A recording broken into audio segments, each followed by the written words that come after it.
So ito, konting idea lang. Dito po, dapat sinecheck yan kung hindi barado. So paano titignan yan kung barado hindi? So kuha po ng gasolina, padaan dito. Sige.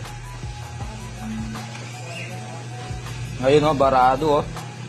Alright, so kakunti lang po ng flow ng... Okay, so nalinis na to. Kanina mas barado pa yan. Pero hindi dapat ganyan, dapat malakas yan. Sige, bitaw.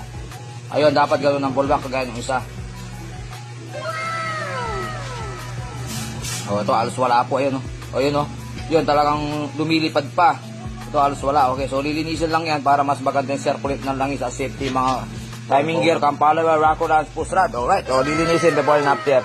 Okay, so ito yung bumabara. Dahilan kung bakit bumabara. Yan po. Ayun o. Saan galing to? Parang duda ko ito yung mga packing gasket na tumitigas. Goma. Packing gasket po ito. Ito yung sobra-sobra pagka yung local na packing gasket na masyadong makapal.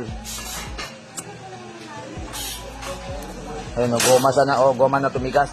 Kaya po, lagyan natin gasolina. Mamaya papagita ko sa inyo kung gaano na siya kabilis. Lista natin, tignan nyo kung gaano kalakas ang buga ngayon. Alright, o, yan po. Yan o. Alright, so yan lang po. Kung mapapatune up yung motor nyo, pacheck nyo na rin yan kung maganda yung daloy ng gasolina. Okay, kung magandang daloy ng gasolina na pang testing, so ganyan din po kagandang daloy ng langis. Okay, so yun lang po. Del Rox po, sharing is caring.